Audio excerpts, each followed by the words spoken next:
பண்டருக்கு ஒரு phone call வருது. Sir, நான் டி நகர்ல இருந்து பேசுறேன், உங்ககிட்ட உங்க பொண்ணு கல்யாண விஷயமா கொஞ்சம் பேசணும்.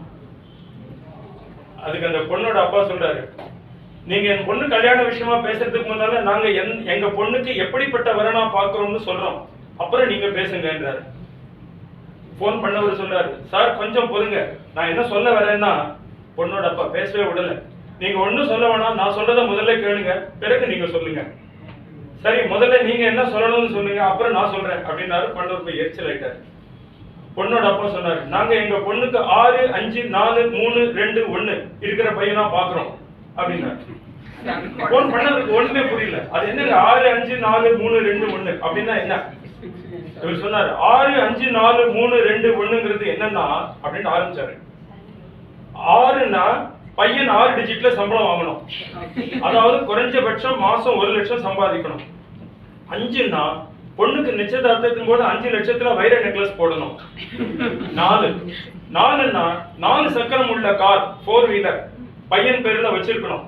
3னா 3 ரூம் உள்ள சொந்த பிளாட் பையன் பேர்ல இருக்கணும், பிளாட். 2னா பையனோட அப்பா அம்மா அடிஷனல் லக்கேஜ், பிறகு யாரும் கூட இருக்க கூடாது.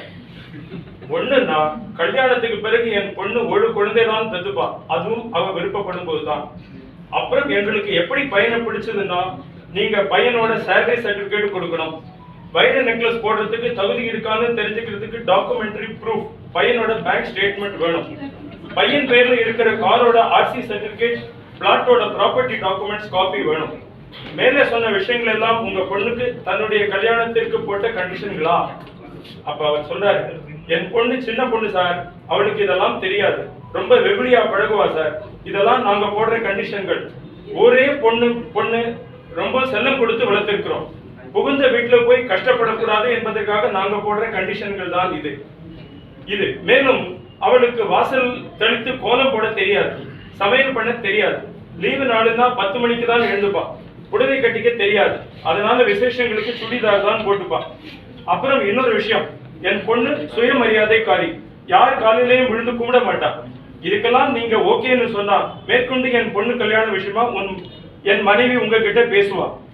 சார், எனக்கு நீங்க பேசின தலையே சுத்துது, இதுல உங்க மனைவி வேறையா? நான் என் பையனுக்கு வரேன் தேடவே இல்லை சார். அப்புறம் ஏன் பொண்ணு கல்யாண விஷயமா பேசணும்னு சொன்னீங்க? என்ன சார், எங்க பேச விட்டீங்க? என்ன, நான் டி நகர்ல இருக்கிற போலீஸ் ஸ்டேஷன் இன்ஸ்பெக்டர் பேசுறேன் சார்.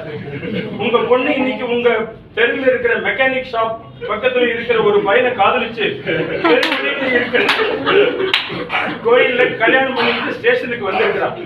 நீங்க இந்த கல்யாணத்துக்கு ஒத்துக்க மாட்டீங்க. மேலும் நீங்க உங்க ஊர் ஜனத்தை கொண்டு கல்யாணம் பண்ணினா இவங்களை பிரிச்சுடுவீங்களாம்.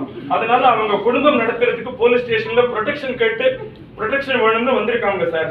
என்னது அப்படின்னு கேட்டவர் பொண்ணோட அப்பா மயக்க அடிச்சு விழுந்துட்டார்.